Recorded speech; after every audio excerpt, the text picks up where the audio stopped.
Boa noite, pessoal. Mais uma vez estamos aqui, uma masterclass, seguindo aquele diagrama da Octus, né? O mês passado nós inclusive falamos sobre a metodologia, sobre o MASP, não foi? Sobre metodologia de análise e solução de problemas.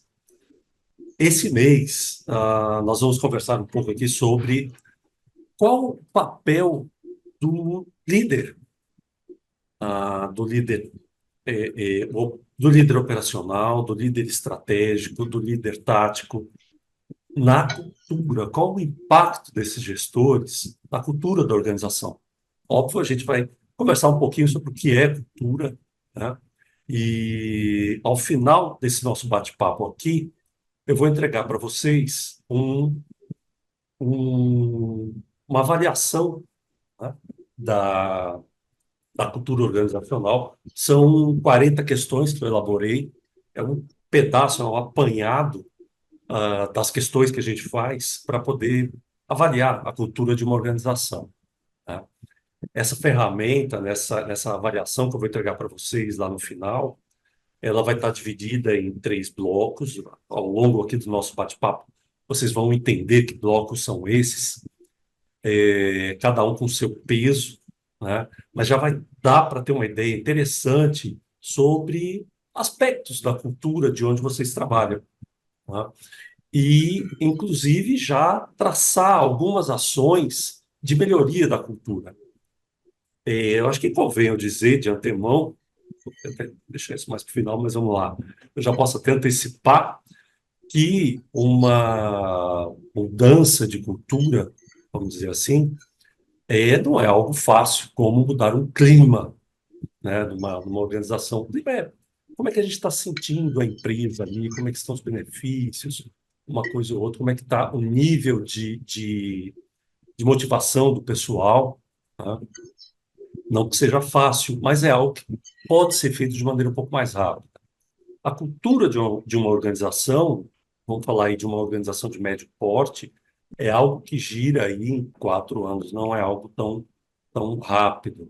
Depende muito do empenho da alta gestão dessa organização, né? Dos CEOs, da diretoria e, obviamente, a liderança estratégica, a liderança tática faz parte dessa mudança, tem papel fundamental na mudança da cultura, mesmo que não seja possível fazer uma mudança no empenho da alta administração, os gestores, né, do nível estratégico e nível tático podem sim contribuir, mexendo ali numa microcultura, vamos chamar assim, uma cultura específica ali do seu setor. Pode sim, isso pode acontecer, né? E, obviamente, uma cultura forte, uma cultura positiva, ela só vem contribuir para ganhos nos resultados, no clima do pessoal, na qualificação das pessoas, no empenho, né, no engajamento, né? E a gente vai discorrer sobre isso. E essa ferramenta que eu vou entregar para vocês no final, ela pode ajudar nesse aspecto, sabe? No começo de uma mudança de cultura, ok? É lógico, depende muito, mas não tem nada fácil, né? Depende muito do empenho, da vontade e da dedicação para realizar essas mudanças. Então, seguindo, pessoal, deixa eu até começar com uma historinha. Eu estava vendo aqui até o nome de eu gosto muito de ilustrar com algumas situações do mundo lá fora, do mundo real, do mundo corporativo, que resvala na questão da cultura organizacional. Aconteceu em 2017 com Travis Kalanick. Estou dando uma olhada aqui na anotação do nome dele, que eu realmente não lembro assim de pronto. O fato é que ele era o CEO da Uber, né? E, após uma pressão imensa dos investidores, naquele ano 2017, ele teve que pedir o afastamento, saiu da Uber, né? Pediu demissão do cargo de CEO, justamente por conta da pressão que a cultura que ele impunha lá na Uber é uma cultura tóxica, uma cultura exageradamente competitiva, sabe? Eu recentemente até vi que é muito comum na maioria das culturas organizacionais, aquelas que vão em busca de resultados, existe sempre, sim, uma certa competitividade, mas aquela coisa sadia, sabe? Vamos bater meta, vamos buscar resultados, vamos implementar melhorias, vamos trazer inovações. Tudo isso é feito à base de uma certa pressão, vamos chamar assim, dentro das organizações. Isso é normal, né? Seria hipocrisia dizer, ah, não, trabalhar sob pressão não existe, isso é real, tende a uma doença mental, coisas dessa maneira. Não é assim, tá? A pressão, o leve estresse sempre existe. Mas quando ele começa a partir para uma competitividade exagerada, que resvala na saúde mental, né, das pessoas, alto índice de rotatividade, a empresa começa a perder talentos, né? Sabotagem. Então, tudo isso estava acontecendo ali na Uber em 2017. E aí, o que que aconteceu? O que que os investidores perceberam? O valor da empresa começou a despencar na Bolsa de Valores, na Bolsa de Nova York. Tá? Eles começaram a perder dinheiro aos montes. E quando foram buscar as causas disso, estava ali a causa raiz, né? Era aquela cultura tóxica implementada por esse CEO. Tá? Então, a cultura derrubando o valor de uma empresa. Já uma outra situação mais positiva, né? E essa também já é bem conhecida, do Satya Nadella. O Nadella, acho que foi em 2014, ele era um dos principais diretores da Microsoft. E naquele ano, a Microsoft estava num momento ali de estagnação, né? Estava perdendo mercado para o Google, para a Apple, principalmente. Ah, ela atingia um nível de irrelevância no setor de mobilidade, né? Até que a Microsoft resolveu trocar o CEO da empresa promoveu o Nadella. O Nadella, como eu disse, ele era um dos diretores da empresa. E aí, quando ele assumiu, houve assim, uma grande expectativa de que ele fosse enxugar a empresa, ou seja, ia ter cortes, de que ele fosse mexer na estratégia, né? De que ele fosse buscar inovação. Só que a primeira coisa que ele fez, e se surpreendeu o mundo corporativo na época, foi buscar mexer na cultura da organização. Ele conhecia a empresa por dentro, né? Então, ele foi buscar corrigir algumas coisas que ele percebia como nocivas para a cultura. Então, uma das primeiras coisas que ele buscou foi eliminar uma certa postura de arrogância da sua alta gestão. Eles acreditavam que sabiam tudo sobre o mercado, sabiam tudo sobre produto, sobre inovação, né? E ele passou, então, a incentivar a busca de opiniões, a ouvir e a assumir que não sabia tudo, que não sabia uma série de coisas. É óbvio que, em todas essas informações, ao trazer as pessoas para junto de si, né, dando opiniões, questionando algumas coisas, ele conseguiu o quê? Conseguiu o engajamento de todos, né? E, óbvio, a partir desse momento, ele percebeu que podia aí sim traçar estratégia, incentivar a inovação, e teve o engajamento de todo o pessoal da Microsoft. Em alguns anos, questão de 10 anos, não, peraí, foi 2014 isso? 2024? 10 anos, a empresa pulou de um valor de 300 bilhões, valia na época, né, em 2014. Hoje a empresa vale 3 trilhões o valor de mercado. Multiplicou por 10 o valor da Microsoft. Ela passou a ser, mais uma vez, uma das empresas mais valiosas do mundo. né? Então, são dois exemplos extremos aí de como a cultura da organização pode quase levar ela a quebrar, como pode levar. E a gente, talvez eu dê até tempo de eu comentar aqui os exemplos de empresas que quebraram, né? Eu vi em empresas de médio porte, não estou falando de nenhuma empresa global, não, né? É, como pode levar, então, a empresa a multiplicar seu valor, né?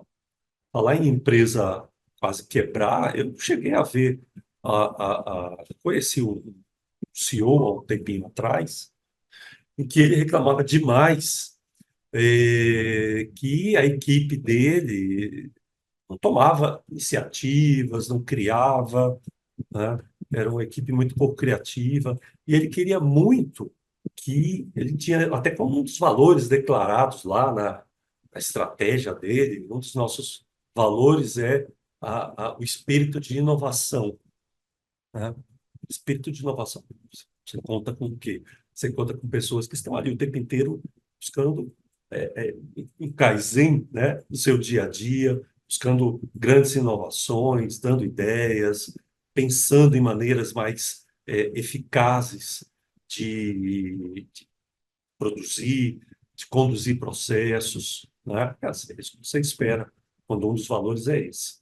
Só que observando bem de perto a empresa, o que que acontecia, as atitudes, eu estou falando de uma empresa de médio porte, uma empresa que tinha acho que 180 empregados, alguma coisa assim, né? Ao observar de perto, ao acompanhar esse diretor, na verdade era o dono da empresa, de perto, né? Era muito fácil perceber que ele era extremamente controlador, sabe? Microgerenciador.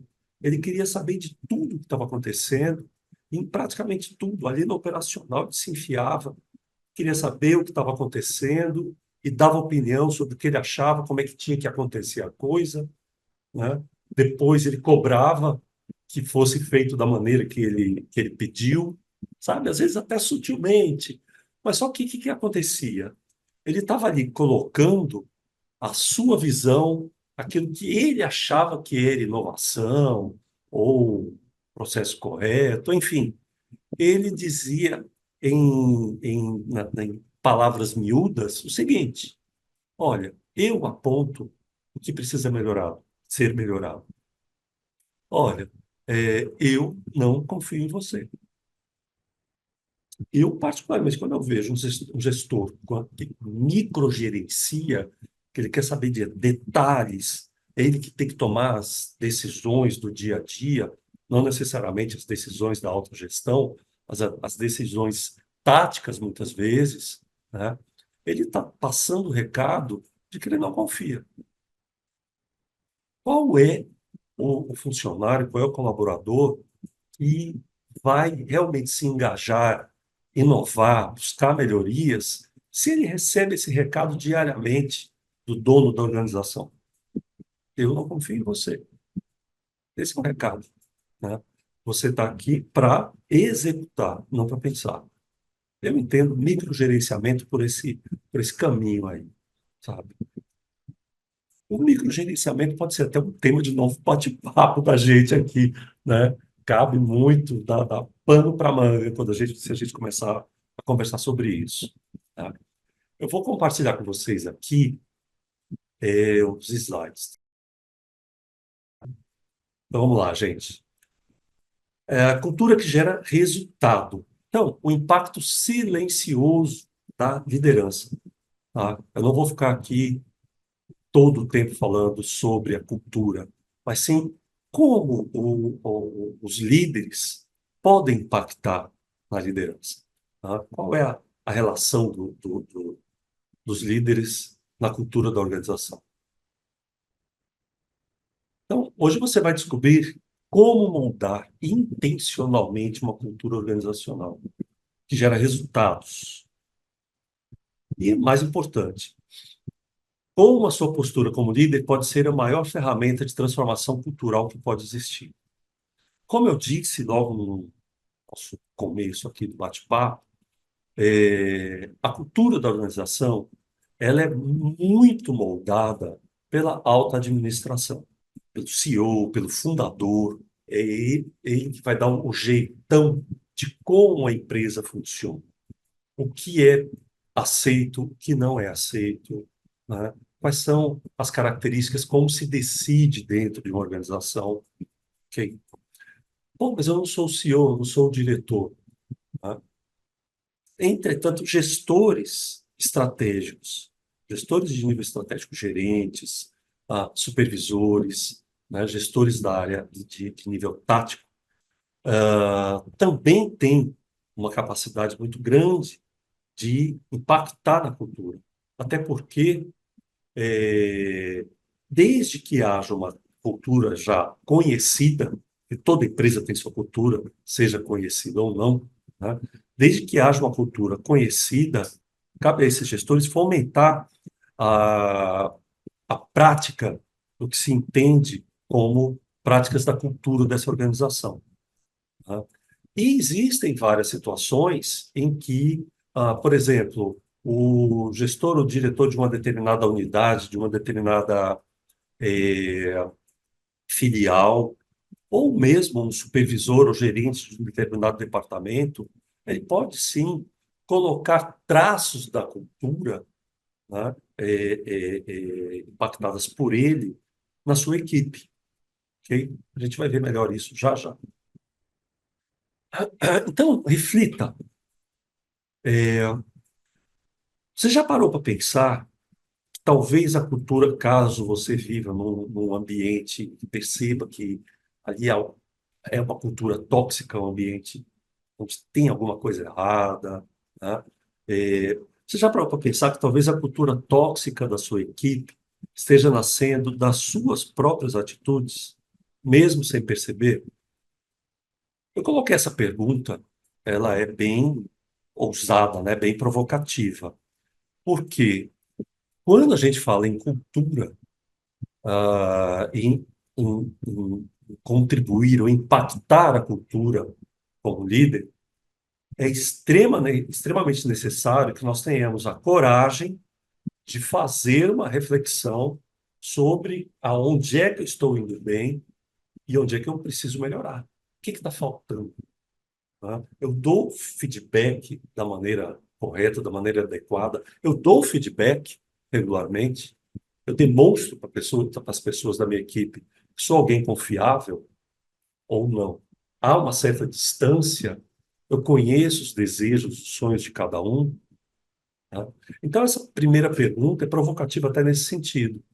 Então, se você, como gestor, pretende, de fato, impactar de alguma maneira a cultura, independente de como ela é impactada pelo dono da empresa, pelo CEO, né, é necessário que você tenha coragem de fazer esse tipo de reflexão.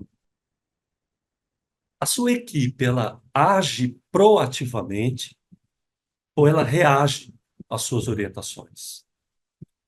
Ela ouve e executa ou ela obedece? Então, é um questionamento que faz emenda aí com o primeiro questionamento, né? Corrobora.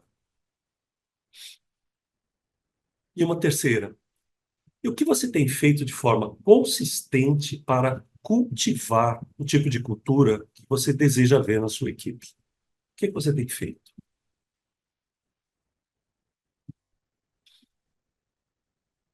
Existe uma frase muito famosa, muito conhecida, não sei se alguns já ouviram, Peter Drucker, que ele fala o seguinte: a cultura devora a estratégia no café da manhã. Não sei se alguém já ouviu falar. Essa, essa frase é uma das mais famosas do Peter Drucker. Há quem diga que nem foi ele que disse. Mas qual é o sentido aqui?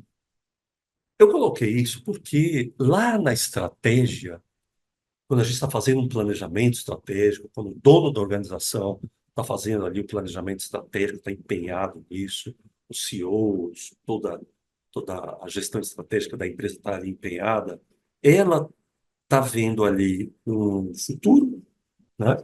Está vendo para onde a empresa vai, uma visão, né? E para chegar nessa visão, ela tem as metas a serem atingidas. E essas metas geralmente estão atreladas a resultados financeiros, né? A crescimento, enfim, tudo aquilo que todo CEO, todo dono de negócio, todo diretor, todo gestor estratégico quer ver, né? Tudo aquilo que instiga, dá vontade de ir para cima, né? Porém, é, quando você faz o desenho, faz um belíssimo planejamento estratégico, coloca lá para funcionar, que desenha todas as ações que precisam ser realizadas para se atingir aqueles objetivos, você precisa envolver pessoas, equipes, o nível tático da empresa, gestores táticos, precisa envolver esse pessoal. E muitas vezes eles não estão preparados, não estão engajados, não estão motivados, não conhecem, não estão nem um pouquinho a fim de contribuir para que aqueles planos sejam executados. Eles vão sabotar, eles vão questionar, vão colocar empecilhos, sabe? A gente está falando o quê? Então, do choque de uma estratégia, de um desejo, de uma meta a ser realizada e aonde realmente, como é que as coisas acontecem, aonde ela acontece, como ela acontece, tá? As pessoas que estão ali estão afins, estão dispostas a fazer aquilo tudo acontecer, estão engajadas, estão alinhadas, portanto, com a estratégia? Se sim, ótimo. Se não, aí é onde vem a bendita visão do Peter Drucker, tá? Cultura devora a estratégia no café da manhã. Ou seja, devora a estratégia logo na saída. Não há planejamento estratégico que resista a uma cultura ruim, a uma cultura que não esteja engajada e preparada para fazer com que a estratégia se realize, né? Com que a estratégia se desenvolva, ok? Então, a estratégia, ela depende, sim, de uma cultura forte, de uma cultura que a apoie. Se ela não tiver, está fadada ao fracasso. E, infelizmente, muita gente não dá bola para essa visão aí, não, sabe? E, curiosamente, eu coloquei esse número aqui. Gente, quando eu coloco alguns números, eu já disse isso até em outras ocasiões, é, quando eu coloco números na tela, esses números eu pesquiso para ver se são, sabe, reais, né? Porque está muito fácil a gente encontrar pesquisas por aí, são pesquisas, sabe, sem fundo de verdade. Eu até disse isso porque nessa pesquisa da Deloitte é um número bastante alto, eu fiquei até surpreso com esse número aí, ó. 94% dos executivos acreditam que a cultura organizacional é mais importante do que a estratégia para o sucesso a longo prazo. Curioso isso, né? Então, há uma certa desconexão, incoerência até. Então, se 94% dos executivos acreditam que a organização é mais importante, por que a gente vê um mundo, né, um sem número de planejamentos estratégicos afundando por aí, né? É incoerente isso.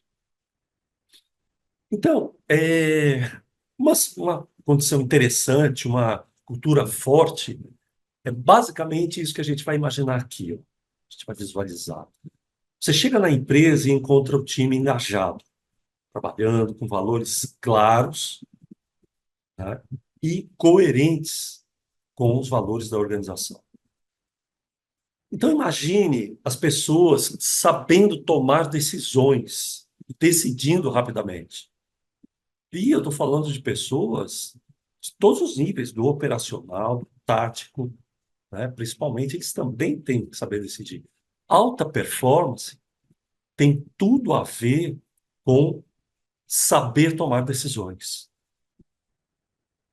Todos sabem o que é esperado de cada um. Todo mundo sabe o que se espera. Aqui, então, a gente está falando de processos bem feitos, bem desenhados.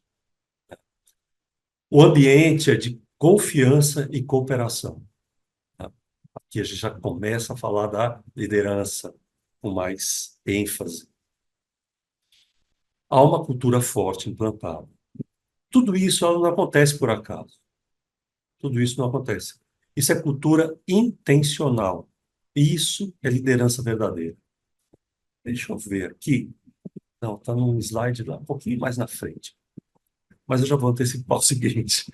Ah, a cultura, ela tem duas maneiras aí da gente perceber. Ou a gente acredita que tem uma, tá? Tem cultura aí implantada na sua empresa, funcionando na sua empresa? Ah, não sei, acho que não tem, não. Então você já sabe que a cultura é desconhecida. Uma pessoa nem sabe nada sobre esse assunto. Porque cultura tem. Toda empresa tem sua cultura, né? Ela pode não ser conhecida, né? Mas quando ela é conhecida e trabalhada, isso sim leva a uma cultura forte. Por isso essa frase aí. Há uma cultura com essas características que a gente viu aqui, é uma cultura intencional. A liderança contribuiu e impactou para que ela acontecesse. Então, nesse nosso bate-papo aqui, a ideia mais importante que eu quero que vocês levem é a seguinte: a cultura organizacional, ela é o reflexo do comportamento da liderança. A gente vai ver que existem outros aspectos que contribuem, só que com muito maior peso, o papel da liderança. Você, como líder, molda a cultura todos os dias através daquilo que você tolera, daquilo que você recompensa, daquilo que você incentiva e daquilo que você ignora, deixa de lado, deixa para lá. Então, você ignora inconscientemente ou conscientemente. Então, através de cada gesto, cada palavra, cada decisão. É isso, essa é a ideia principal que eu quero que vocês levem dessa masterclass, desse nosso bate-papo aqui. E aqui, para ilustrar um pouco essa ideia, eu gosto muito de usar essa frasezinha aqui, que é bem conhecida, e até justificando essa ilustração da borboleta aí no canto, né? Líder, não casse borboletas, cultive o jardim. Eu acho que vocês conhecem aquela história, né? Do cara que vive caçando borboletas. Você quer realmente ter borboletas? Quer fazer esqueci o nome, é borboletário? Não sei. Você quer realmente ter borboletas ali, uma coleção de borboletas? Saia caçando uma por uma, né? Plante um jardim, cultive um jardim, né? Esse jardim bem cultivado vai atrair as boas borboletas, vai atrair as borboletas que você quer, vai atrair os talentos que você quer para sua equipe, para sua organização. Cultive o jardim. O jardim é a cultura, né? Cultive o jardim. Cultive a cultura que ela vai trazer as pessoas que você precisa, os talentos que você precisa para aquilo que a organização tem em mente. Então, o que acontece quando isso não existe? Quer dizer, ou é desconhecido, como eu disse, né? Vocês conhecem esse termo, entropia? A entropia é um termo da física, mais uma coisa, né, que a administração trouxe lá da física. É um conceito da física que mede o grau de desordem ou aleatoriedade em um sistema, né? E na organização, a entropia ela se refere à tendência eh, de, dos sistemas, de processos, da empresa como um todo, seguir, né, desorganizada e, na verdade, aumentar essa desorganização. Ou seja, é uma tendência ao caos. Se você não fizer nada, a empresa não vai se organizar sozinha. Eu acho que até Drucker também tem algo nessa linha aí, nas teorias dele, sabe, nos artigos dele. Se você não fizer nada na organização, a tendência é que ela caminhe para o caos, tá? Isso é a chamada entropia organizacional, tá? A entropia organizacional é justamente o inverso do que se espera de uma cultura forte. Porque a cultura, assim como o jardim, né, a cultura forte, ela precisa ser alimentada, ela precisa ser gerenciada, ela precisa ser cuidada. E muita gente atribui esse cuidado ao RH. Ao RH é que é o responsável por cuidar da cultura. Não, não é. O RH, sim, tem um compromisso muito forte com a cultura organizacional. Ela, vamos dizer assim, é meio que a guardiã, em muitas organizações, da cultura. Porque ela aponta, ela mede, mas ela aponta para alguém mexer, causar impacto, cuidar, fazer com que as coisas aconteçam. Quem? A liderança. Toda a liderança da organização. Então, aqui eu coloquei algumas características. O que acontece na empresa que não cuida da sua cultura, né? A entropia é o que, de fato, caracteriza a cultura desse tipo de empresa. Então, ela gera ambiente tóxico, resistência a mudanças, as pessoas não querem mudar, estão ali acomodadas, querem aquilo. Pior ainda quando a alta administração ou gestores estratégicos resistem a mudanças, né? A tendência é que aquele ambiente tóxico continue, né? Baixo engajamento que as pessoas percebem, né? E ninguém se engaja em organizações com ambiente tóxico. Ninguém se engaja. Ninguém se motiva em estar ali, né? Muitas vezes está ali e não vê na hora de tocar, né?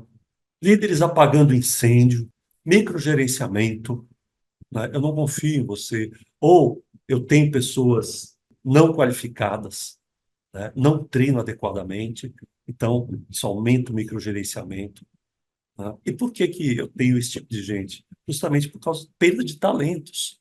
Talentos não gostam de trabalhar em ambientes desse jeito, nesse caos, tá?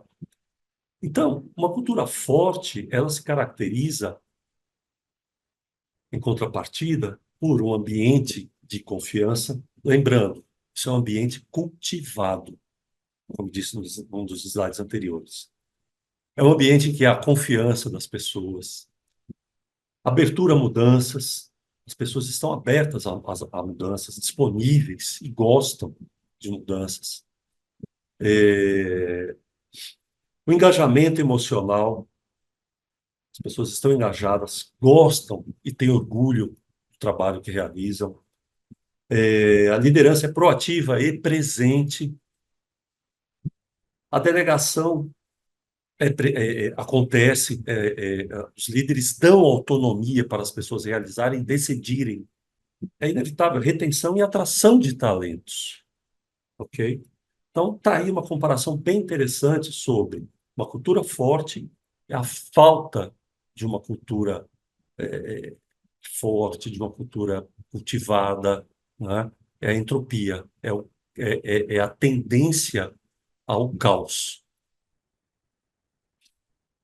Vamos lá, afinal, o que é a cultura organizacional? Existem algumas definições diferentes, conforme alguns autores, né? Definições bem interessantes. Porém, a mais utilizada é essa que eu vou apresentar para vocês aqui, tá? Do autor Edgar Schein. Ele diz o seguinte: a cultura da organização ela funciona em três níveis. O primeiro nível, aquilo que a gente enxerga de cara, são os artefatos. É o que se vê, o que se ouve, o que se sente quando você chega numa empresa, tá? Então, o que que a gente vê? O que que faz parte da cultura da organização? O jeitão dos escritórios, como é que eles são desenhados, como é que as pessoas são distribuídas, a porta do CEO é realmente portas abertas, são portas abertas, né? Os gestores estão no mesmo ambiente, vários setores no mesmo ambiente, as baias são a meia altura, não há baias, ou pelo contrário, cada setor tem ali a sua divisão, né? Tem sua, como são os móveis, os uniformes, as pessoas usam uniformes, né? Qual é a cor? Ah, eu já vi empresas, fábricas, por exemplo, em que a gola do uniforme tem uma cor diferente para definir níveis diferentes. Tudo isso faz parte da cultura da empresa, né? Os rituais. Eu trabalhei numa organização, Caterpillar, todo final de ano, eu trabalhei na área de treinamento e era a cada 6 meses, sim. A cada 6 meses, nós certificávamos os operadores. Eles passavam por um programa de desenvolvimento, né, um PDI, e quando eles cumpriam ali aquele plano de desenvolvimento, eles eram certificados, e existia um momento em que o CEO da empresa, a diretoria, a gerência, existia um ritual de entrega desses certificados. As pessoas saíam de lá extremamente orgulhosas e engajadas, tá? Então, os rituais são positivíssimos para isso. E para o engajamento, para a questão de orgulho, para você trabalhar num escritório limpo, organizado, tudo padronizado, isso impacta na cultura? É lógico, impacta. Eu visitei recentemente uma empresa, as paredes tudo mofado, tudo sujo. Qual é a impressão que você tem dali? Que não é de hoje que está daquele jeito, né? A cultura daquela empresa, para mim, diz que não zela muito por limpeza, por higiene. É chato isso, né? Eu já ouvi esse conselho, inclusive, algumas vezes. Quer conhecer uma empresa? Você chega na empresa e lá na recepção peça para ir no banheiro, nem que seja para lavar as mãos. Mas vamos lá. Seguindo, né? O slogan, a marca, tudo isso são artefatos que compõem a cultura da organização. Ok?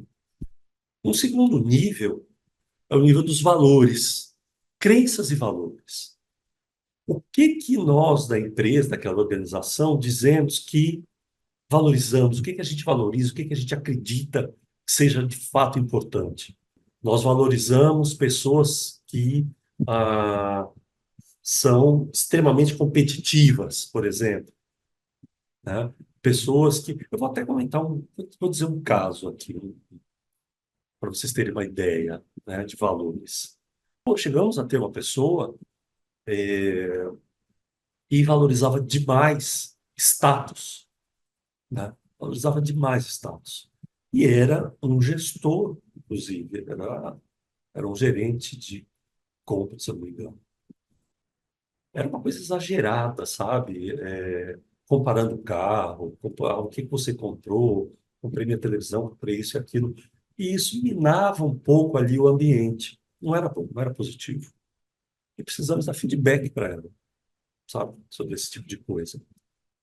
Essa pessoa até dava resultados, trouxe coisas interessantes para o processo de compras da empresa, porém ela não aguentou muito tempo, né? Não se encaixou, sabe? Não aderiu, não colou.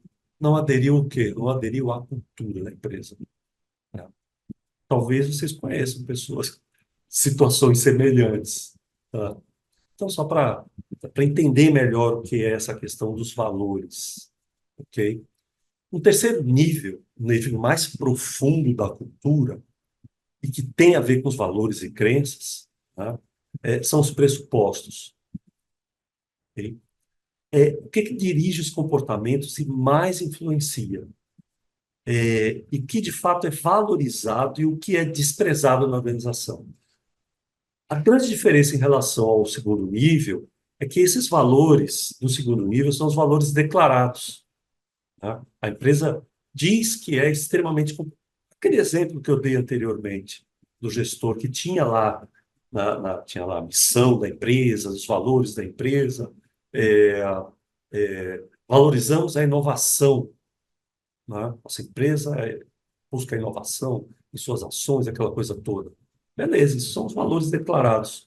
Porém, na prática, isso não acontecia, né? As pessoas eram tolhidas de quando pensavam em criar alguma coisa nova, em melhorar, sabe? Em trazer algo novo. Quando pensavam em inovação. Ou seja, os pressupostos eram muito mais fortes. Aliás, os pressupostos sempre são muito mais fortes do que aquilo que está escrito. Entre o que está escrito e o que é dito, Tá? Os pressupostos são o que é dito. E a cultura é, de fato, o que é dito, não está escrito. Ficou claro aqui?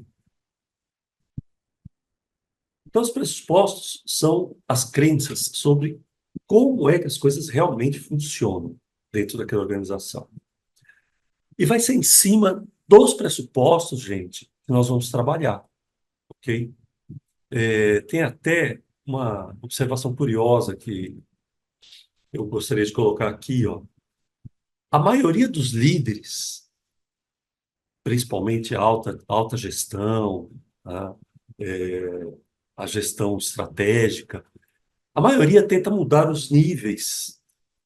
Um, que são os artefatos, e dois, né, os valores declarados, está lá na parede. Né? Eles focam muito nisso. As aparências, as regras. Né? Tá. Só que o que realmente importa é o nível 3. É o nível 3 que define, é o caldo grosso, vamos dizer assim, da cultura organizacional.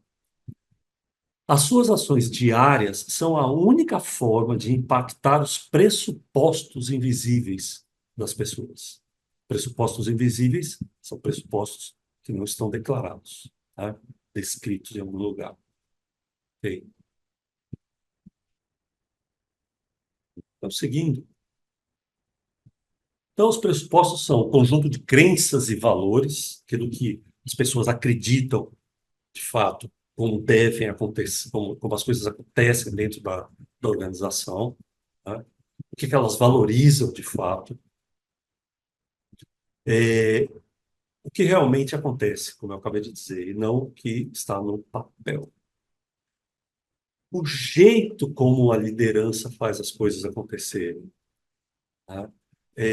Aqui a gente está falando da liderança legítima. A liderança de fato, ou seja, como é que eu me relaciono com os meus colaboradores? Como é que eu conduzo? Como é que eu desenvolvo? Como é que eu delego ou não delego? Aliás, como é que eu desenvolvo ou não desenvolvo? Como é que eu distribuo as tarefas? Como é que eu peço colaboração? Como é que eu engajo? Então, o jeito da liderança, né, ele impacta muito nos pressupostos da cultura organizacional. E os comportamentos, eles são os comportamentos que são encorajados ou permitidos. Né? O que de fato é valorizado? Né? A interpretação do que é certo e do que é errado dentro da organização. A gente pode ter situações que uma empresa algo é o correto, é tranquilo. Tá? Por exemplo, vamos lá, horário flexível. Né? Existem empresas que eu preciso que você me entregue resultado. Né? Você precisou chegar mais tarde. Essa semana você decidiu entrar às 9 horas, ou você precisou fazer um horário mais adequado, tal. Tá tudo bem. Né? Tem empresa que tolera isso tranquilamente, lida com isso com facilidade. Tem empresa que não faz isso de jeito nenhum. Tá? Mesmo empresas que têm trabalho remoto, tá? É, home office, elas exigem que as pessoas estejam lá no horário adequado, com a tela aberta, e eu estou aqui vendo que você está trabalhando. Tá? Então, são essas coisas que definem as características da cultura da organização. São as mãos. Seguinte. Então, algumas perguntas importantes para entender a cultura. O que as pessoas daquela organização pensam? O que elas sentem em relação à empresa, em relação ao seu chefe, em relação ao dono? O que as pessoas acreditam? Tá? E o que as pessoas valorizam, como a gente acabou de ver aqui. Eu vi também, recentemente, uma outra incoerência, tá? É, também estava lá como um valor descrito. Valorizamos os nossos talentos. Algo desse jeito. Beleza, valorizamos os nossos talentos. Só que A empresa, quando surgia uma vaga, né, lá de analista financeiro, por exemplo, surgiu a vaga de analista financeiro, beleza. Vamos promover quem está aqui dentro. Joia. Quem é o mais antigo? Procura aí o mais antigo e vamos dar uma promoção para ele, né? Vamos valorizar os mais antigos, né? Vamos dar aumento para os mais antigos. Ah, você ganha mais, é mais valorizado em termos financeiros conforme o tempo de casa. Não pelo seu talento, não pelo seu desempenho, não pelas suas competências, tá? Você não é avaliado pelas suas competências. Poxa, peraí. Valores declarados. Valorizamos nossos talentos. Só que na prática não é isso que acontece, né? Que coerência é essa? Ok. Esse tipo de coisa, gente, que eu estou colocando aqui, já tomei até como exemplo do que a avaliação que eu vou entregar para vocês daqui a pouco pede para que vocês avaliem, tá certo? Mais algumas perguntas. Aqui a gente já começa a entender melhor aí da cultura. Que comportamentos são valorizados ou recompensados na empresa? Acabei de dar um exemplo aqui, né? As boas ideias são recompensadas? Como? Que comportamentos não são aceitos de jeito nenhum e terão a clara, punição clara, né, determinada, ou às vezes até sutil. Um isolamento, uma transferência, uma coisa até meio covarde em algumas situações, né, indireta, né, de uma maneira não muito ética, até eu diria, mas não deixa de ser uma punição. É uma característica, vamos dizer assim, faz parte da sombra daquela cultura, daquela organização. Qual é o pior comportamento que as pessoas estão dispostas a tolerar, perdoar ou ignorar? Aqui, gente, a coisa começa a pegar bem mais pesado do que do que parece aqui nessa pergunta, assim, né? Qual é o pior comportamento que as pessoas estão dispostas a tolerar, perdoar ou ignorar? Eu vou contar aqui uma história. Uma empresa tinha uma pegada muito de resultados, né? O principal valor dela estava relacionado a resultados, a recompensa, lucros. As pessoas ali eram extremamente competitivas, né? E competitivas no bom sentido, sabe? Era uma empresa de vendas, tá? Vendas era o carro-chefe de todos os setores ah, da cadeia de valor da organização se viam como setores de apoio de fato, né? Carro-chefe era vendas, beleza. E um gerente de vendas, né, o dono da organização, pegou, estava vendo lá uma determinada planilha lá no Excel e percebeu que esse gerente de vendas estava manipulando o cálculo da comissão, né, da premiação dele. A comissão se atingia determinadas metas que era premiado. Então, ele pegou lá nas fórmulas, pegou lá um multiplicadores em alguns pontos. Sutil, coisa de 3% a mais, coisinha a mais, assim, no total, né? Ele pegou aquilo, putz, o cara tá roubando a empresa. Tá? Tá, e aí? O que você vai fazer? É uma questão de honestidade. Honestidade, gente, é o tipo de coisa que nem precisa colocar no escrever, né? Isso não é. Quando você escreve os valores de uma organização, são aqueles valores muito fortes que caracterizam a tua organização, sabe? Honestidade espera-se em todas, né? Bom, o cara tá manipulando números, ele tá me roubando. E aí, o que que você vai fazer?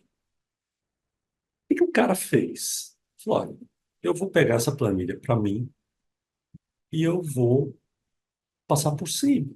Até porque esse cara me traz muito valor, muito lucro. ele traz lucro para a organização. O que eu vou fazer? Eu falei, olha, se esse, você está passando por cima, você está perdoando o roubo, a desonestidade, em função do desempenho. Então, uma escala de valores, a gente, coach faz muito isso, né? Para você definir o que de fato é valor para você, você compara com outros valores. Então, você está dizendo para mim que o valor resultado, lucratividade, né? Resultado é um valor muito mais caro para você, mais importante do que até mesmo honestidade. É, ou não, isso não vai mais acontecer, eu vou ficar de olho e tal. Não, vou manter, vou manter. Questão de um ano depois, né, ele ficou, teve tudo sob controle e tal. Um ano depois, esse gerente surrupiou todos os dados, todo o CRM da empresa. Levou ali o banco de dados dos clientes, todos os clientes da empresa, né? Surrupiou estratégias e o que ele fez? Partiu para a concorrência, né? Praticamente quebrou a empresa que ele estava. Praticamente quebrou. Um detalhe, ainda levou junto parte da equipe. Olha isso, né? Então, cuidado com os valores. Eu acho que foi uma decisão extremamente nociva. Acho não, com certeza, né? Foi uma decisão erradíssima, extremamente nociva, né? Mas isso faz parte da cultura daquela organização, né? E, infelizmente, tolerou algo que não podia tolerar. Eu disse aqui, eu dei um exemplo muito extremo, tá, gente? Mas a gente vê muitos gestores, gerentes, eu vivi muito disso, principalmente na época que eu estava, a dificuldade extrema que eu tinha de certificar empresas e os 9000, lá nos anos 90, né? Gerentes que não aceitavam aquilo, não aceitavam a padronização, né? Mas que davam resultados na base da pancada, do vamos que vamos, dava resultado, fazia com que a produção atingisse lá, enfim, de um jeito ou de outro, eles agradavam os CEOs, sabe?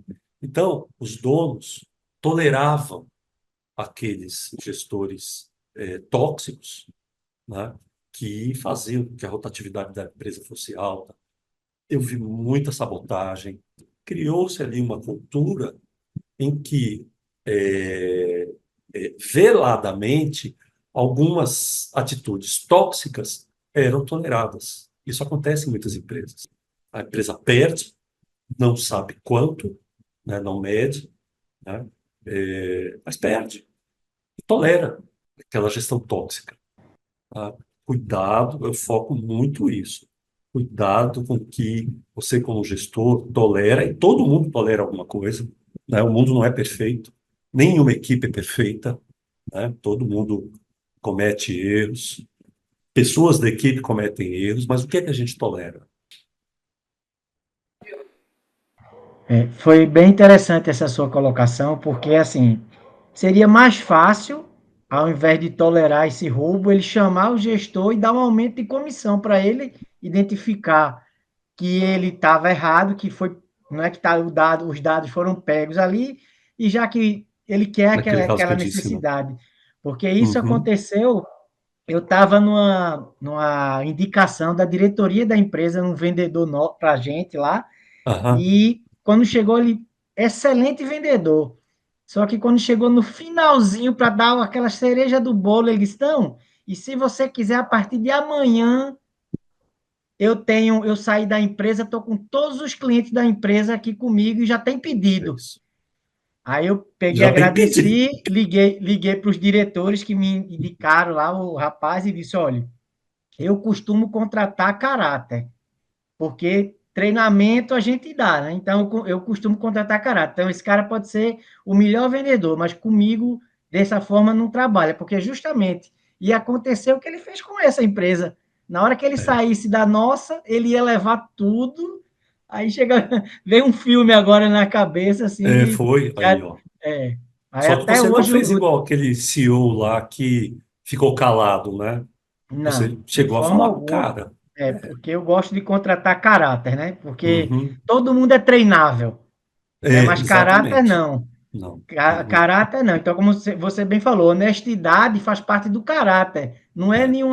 num ponto positivo, não, nem um skin positivo para mim, né? Uhum. Então, faz parte do nosso caráter. Então, ou você é ou você não é. Então, era É. só essa contribuição, professor, que eu queria dar. Joia, agradeço.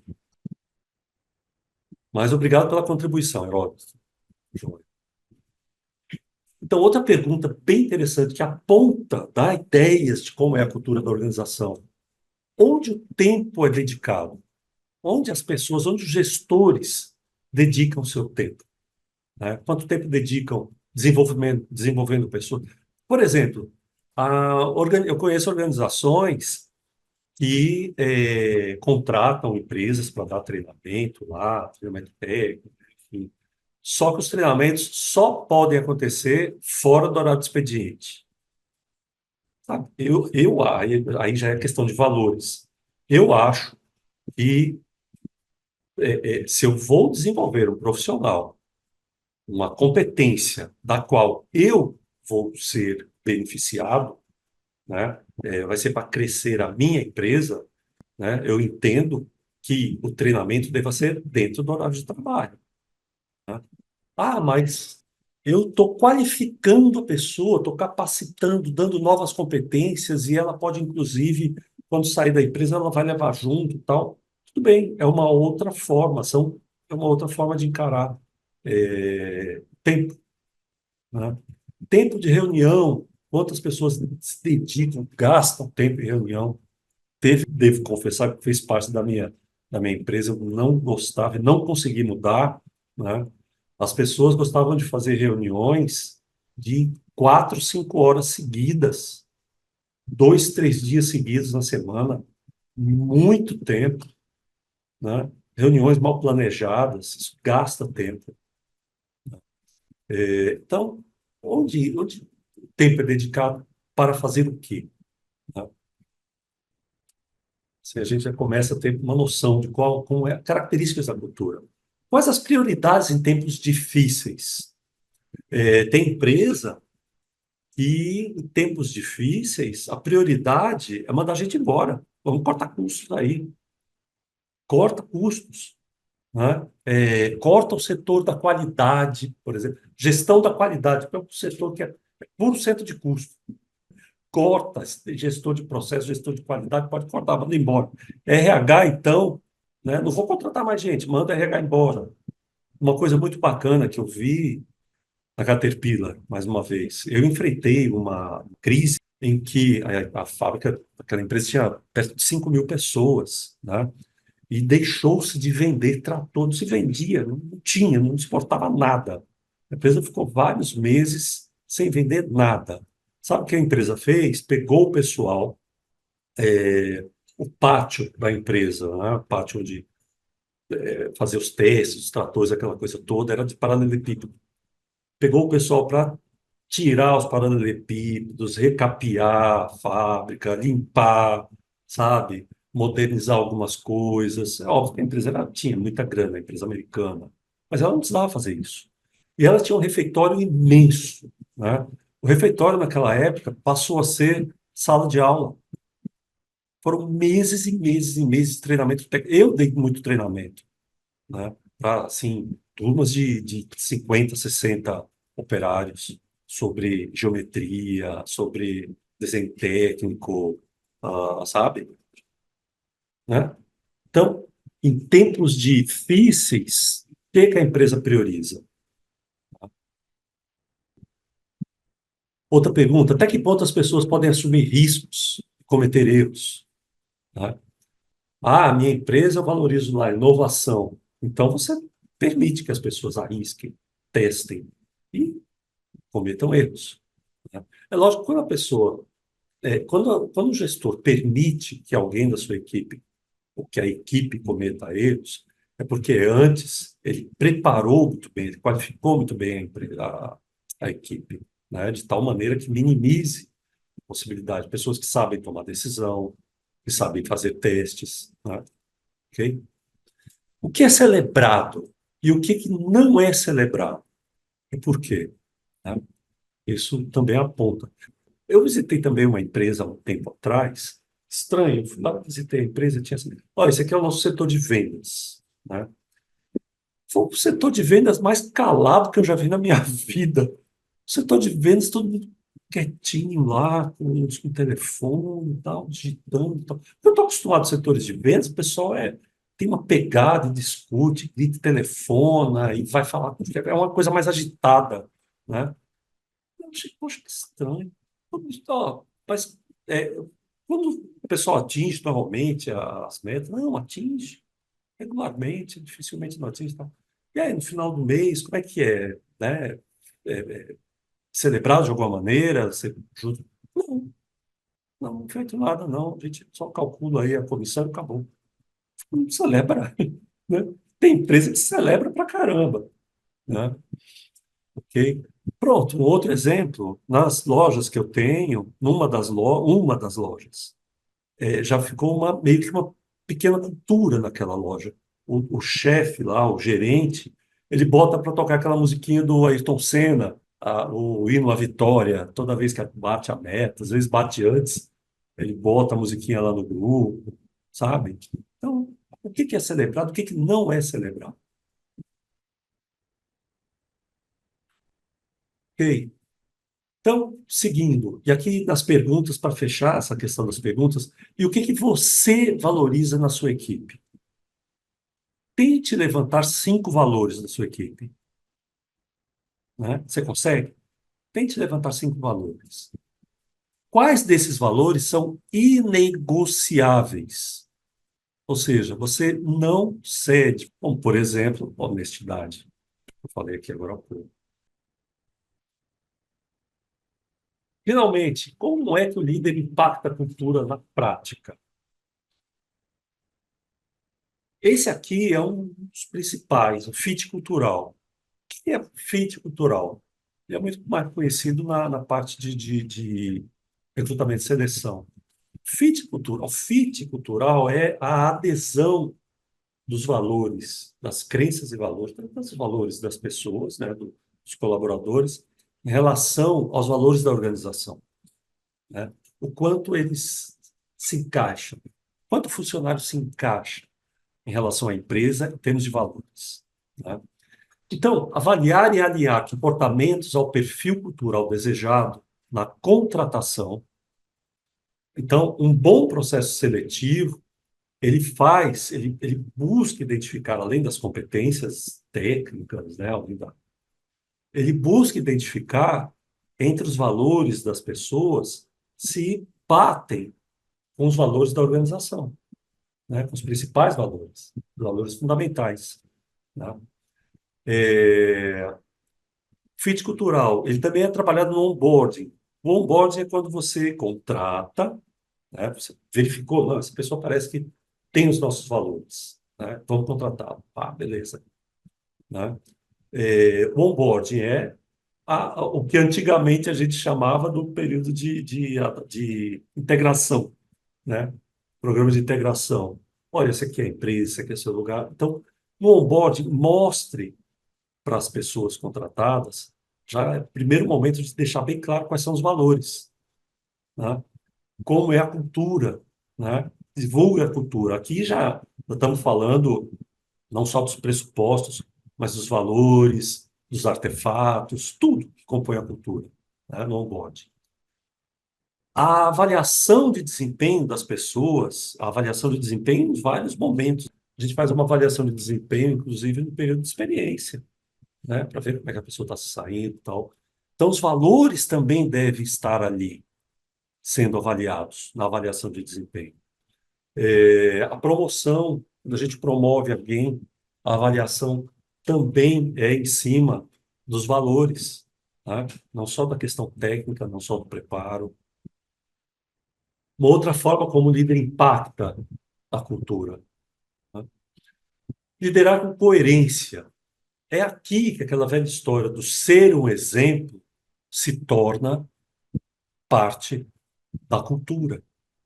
É aqui que cabe aquela história do não caça borboletas, plante um jardim.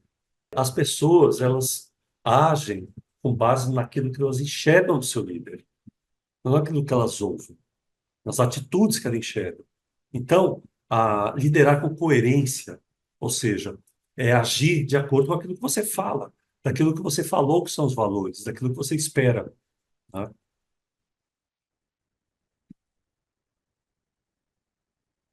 Uma terceira forma que eu coloquei aqui, conectar emocionalmente as pessoas, né? Conectar emocionalmente, mostrar-se disponível, né? Mostrar-se, uma das coisas que eu mais valorizo, eu acho, uma das coisas que eu acho mais importantes na liderança é o líder se mostrar como de fato, um parceiro, quase que um amigo, uma pessoa preocupada, de fato, com a vida do seu colaborador, seus sonhos, seus desejos, seus planos. Então, mostre-se disponível para ouvir, a escutativa, né? Valorize transparência, franqueza, né? Objetividade. O feedback é uma ferramenta que tem que ser rotineira.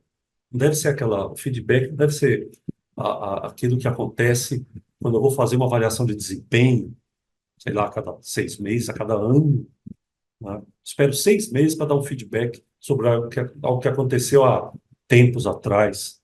Reunião one-on-one, né? Tem sido, tem sido, tem sido bastante praticadas em empresas competitivas. E lembre o tempo inteiro sobre o propósito. Mostre o quanto ele é relevante. O propósito é qual é o sentido do seu trabalho? Você trabalha para o quê? Qual é o impacto do seu trabalho na sociedade, né? Isso conecta as pessoas emocionalmente ao propósito da organização, que faz parte, ou deve fazer parte da cultura, né? Estamos falando de cultura forte. Ok, gente? Outro aspecto que impacta, reforço consistente, né? O gestor dando reforço consistente. Recompensar comportamentos alinhados, né? Corrigir o que desvia, né? Ser claro nos limites e nas expectativas. Os limites, até onde você pode, o que não pode, o que eu espero de você. E, por último, a comunicação clara e emocional. Líderes que se comunicam com clareza e propósito geram engajamento, né? Geram mais engajamento, né? 50 a 70% maior. A gente vai trabalhar, inclusive, em alguma dessas masterclasses, a questão da comunicação, tá? Comunicação é um dos maiores problemas dentro das organizações. E um dos principais é o gestor acredita que se comunicou muito bem, né? Mas não checou se a outra parte de fato entendeu aquilo que ele quis dizer. Simples, algo bastante simples. Ok, gente? Então tá aí, né? Aqui eu coloquei 5 aspectos. Muito fácil a gente relacionar aí, no mínimo mais 5, mais 10, mais 15, vários outros aspectos, tá? Como líder impacto. O mais importante é, como eu coloquei lá nos primeiros slides, é a gente entender que cada um de nós, como líder, seja ele CEO, diretor, seja ele estratégico, tático, né, que está lá mais envolvido com o operacional, com a realização da operação, com o funcionamento da operação, né, nós impactamos diretamente na cultura da organização, tá? A organização pode ter lá um escritório lindo de morrer, linda comunicação com a sociedade, propaganda, uma marca bastante conhecida, mas ter uma cultura tóxica, né? Então, quem é que alimenta essa cultura? Essa parte mais importante, essa camada mais profunda e que sustenta de fato a cultura? A liderança, com esse tipo de atitude, né? Então, eu espero que vocês tenham percebido que, quando eu quis dizer, né, a importância de cultivar o jardim, né, de cultivar a cultura, para que as pessoas, a cultura da organização, para que as pessoas sejam atraídas para a organização, sejam engajadas e gerem resultado. Ok, gente? Então, só para fechar a questão da mudança, né? O que limita ou impede que as pessoas comecem a mudança nas organizações? A tolerância nociva, que a gente enfatizou bastante aqui, né? É deixar coisas nocivas acontecerem. Todos nós precisamos ser tolerantes em alguns aspectos, né? Algumas coisas são inegociáveis, outras não, outras, né? Porém, uma tolerância nociva, né? É, impede a mudança que nós queremos ver na cultura. Imobilidade. A imobilidade geralmente acontece por conta do medo de mexer com o poder, o medo de mexer na hierarquia. Essa imobilidade faz com que as mudanças não aconteçam. Então é preciso coragem. A resistência à mudança. A resistência à mudança é uma coisa natural. Todo mundo é resistência à mudança.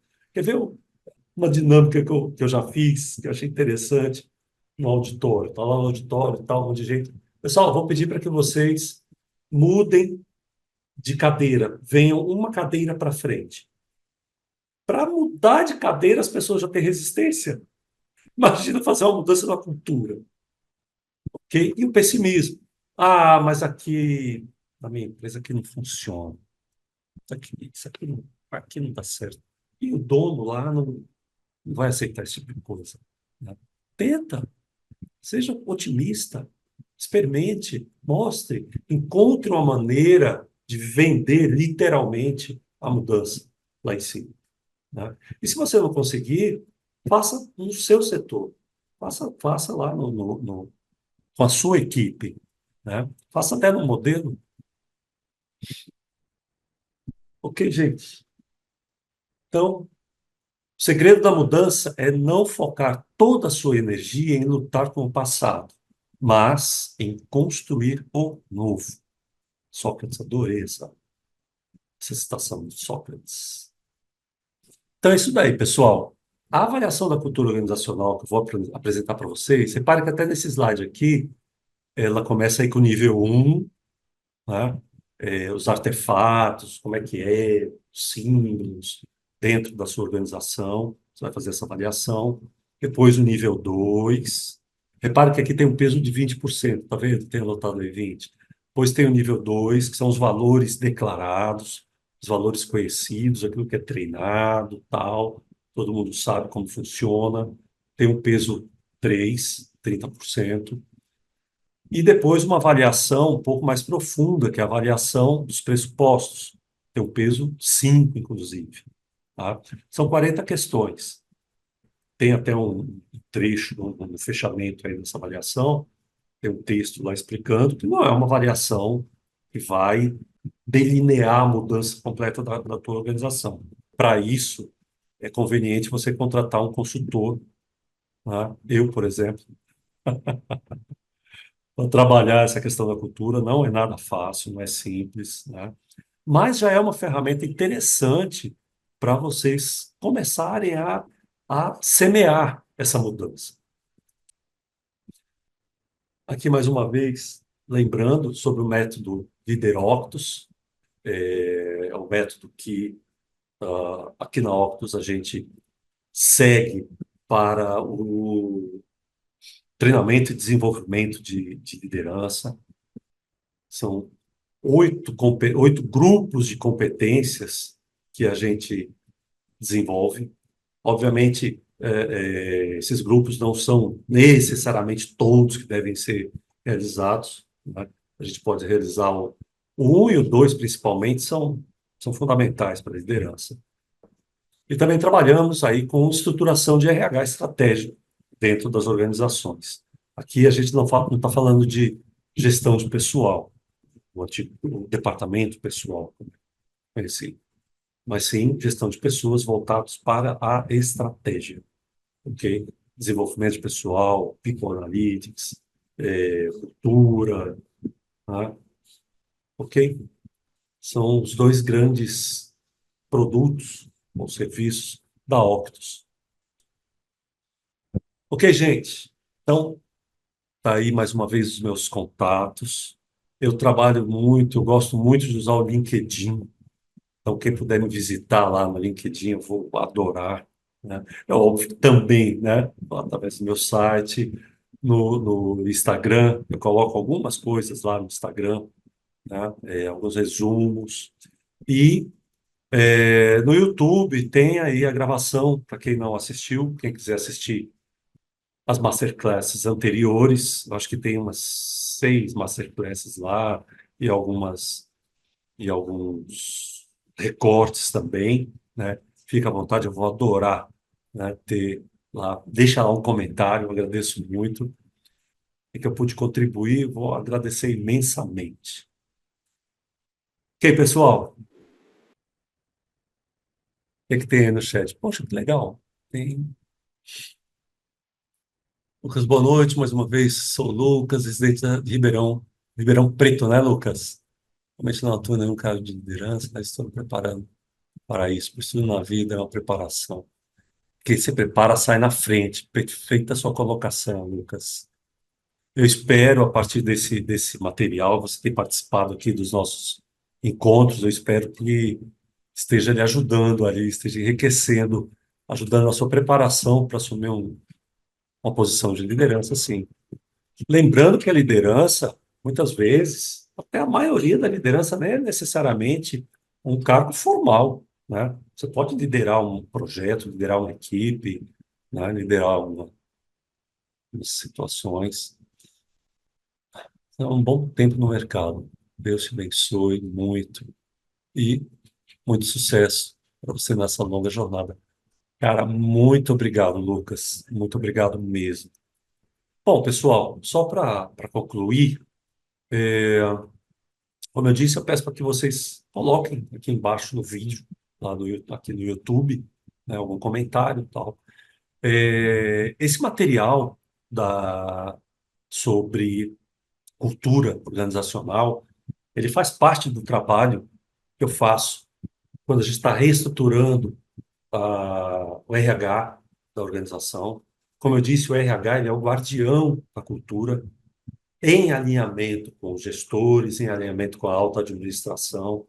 É um trabalho bem bacana, bem interessante e que, obviamente, traz resultados lá no final, né? Ele está amarrado com a, a estratégia da organização. Ele tem impacto nos resultados, tem impacto no lucro, tem impacto global, tem impacto no comportamento, no engajamento das pessoas, na valorização da marca, até como os exemplos que eu citei no começo desse nosso bate-papo, né? Ele também faz parte, isso é um trecho bem rápido, ele também faz parte do programa de desenvolvimento da metodologia Octus, aonde a gente trabalha com mais ênfase o papel do líder na formação, na fomentação da cultura da sua equipe, do seu departamento e poder impactar, inclusive, na empresa como um todo, tá? Então, espero que vocês tenham curtido o trabalho, né? Me coloco aqui à disposição para qualquer dúvida e, inclusive, quem quiser bater um papo comigo, sem compromisso, para eu conhecer a empresa, avaliar, dar até algum palpite sobre tanto a questão da liderança, quanto a questão da cultura, quanto alguma coisa sobre processos, né? Ferramentas de melhoria, comunicação. Posso dar, sim, uma opinião sem compromisso nenhum. E se eu, nesse momento, achar que posso ajudar profissionalmente, de maneira mais próxima, obviamente vou oferecer algum trabalho. Ok? Tudo bem, pessoal? Mais uma vez, muito obrigado pela participação de vocês. Alguém que pronto, falei para caramba, 1h30 novamente, né? Mais até. Querem colocar alguma coisa? Heródoto, quer colocar mais alguma coisa? Capelli, Débora, tranquilo? Só queria Eu coloquei, agradecer, professor. Eu que agradeço mais uma vez a tua participação, viu, Heródoto? eu Gente, coloquei no chat, Flávio, que eu já estive numa empresa que trabalhava cultura. E o mais impressionante disso é que você não consegue dizer o que acontece, o que tem naquela empresa que faz com que ela seja tão eficiente, tão. Qual é o diferencial competitivo dela? Porque Exato. quando Uhum. o diferencial competitivo são as pessoas, como a gente copia? Não tem como. É bem colocado. Então Bem, é muito interessante essa questão da cultura, a eu cultura, recomendo na demais. verdade, você não copia, né, Débora? Você pode copiar. Eu já vi isso em algum lugar. Você pode copiar até estratégia. Até estratégia você copia.